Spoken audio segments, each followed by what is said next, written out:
Hi, my name is Michaela. I've been working with this colt only for the last about week because my colt got sick, so I've been riding this one instead. The credit of his training thus far is to Cami Olson. She's gotten him to where he is right now.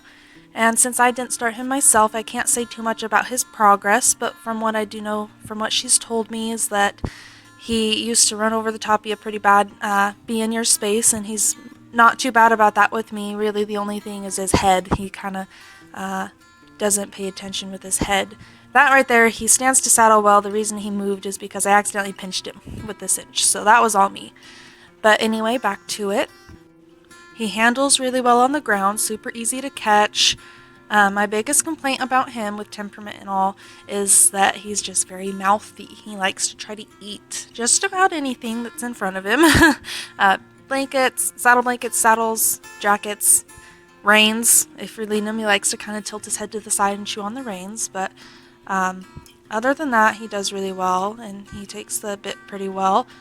And the reason he kind of makes a fuss right here is because my headband and my bridle goes right over a little cut that he's got on his head. So he actually does that very well.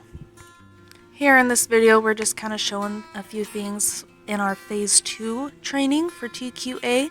So a lot of this is review from Phase 1, but this is the progress we've made with him so far, and this is where he's at. Right here is horizontal direction. He moves around me pretty well. You can see I have my space, and he goes on his loose rein pretty well, and he executes that pivoting around the inside front foot very well when I ask it of him.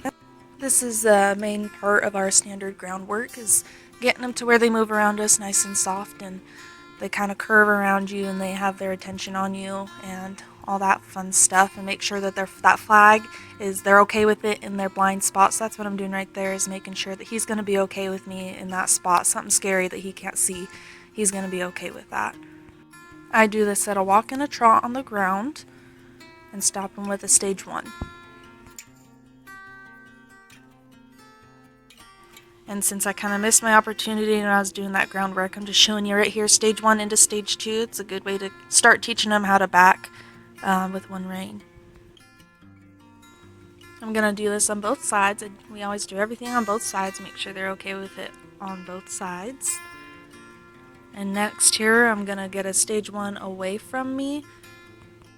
It's always a good idea to try to catch their eye as they look over their back while they're doing that. And that right there, he would have executed that better if my rein hadn't got stuck on the conch. The way my saddle is set up, that gets stuck in there, and I like to try to get it around his butt like I did just then. And you can see that he did it a lot better on that side. And the next, another stage 1, just on his side. We don't want to completely get on at first when you're starting them. This is a good transition because with that you're not quite committed. You can come down if things start to get scary and you might get hurt. So that's a good in-between before you actually throw a leg over, and you want to make sure that they're okay with your weight and doing that maneuver. And to that day he was not standing very well to get on, as you can see.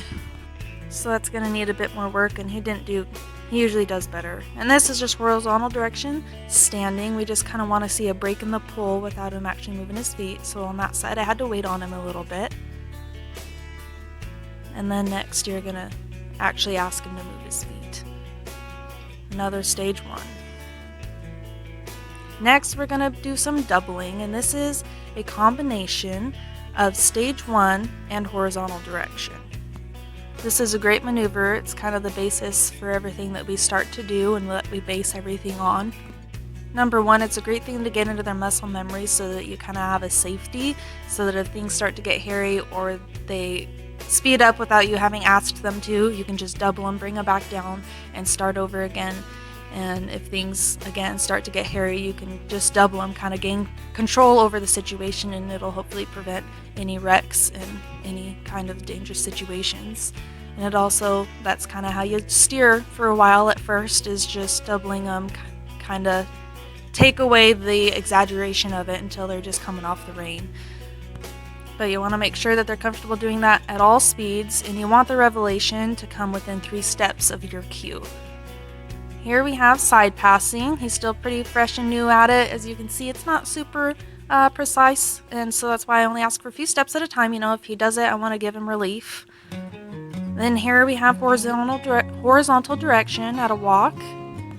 We like to pick an object for them to go around because in our groundwork, we're the object that they're going around, so it's kind of an easy way to transfer it over.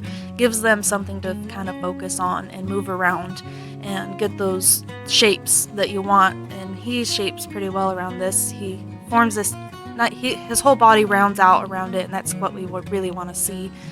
And right now we're just kind of working on a walk and a slow trot is what we want to see here in phase 2. So you see his circles aren't perfect, but he's definitely moving on a nice curved line, and he is coming into my cues when I ask him to at both speeds, and that's really mostly what we're looking for. And he broke gait a little bit, but for the most part he was there for me. And this last thing that we have here is loping in a straight line outside away from the barn. You really want to be able to have him go nice and straight for you. And he was a little bit leaky out of that shoulder with me, but that's okay. He was still moving on a straight line. So there we have phase 2. Thank you so much for watching, and I hope you enjoyed it.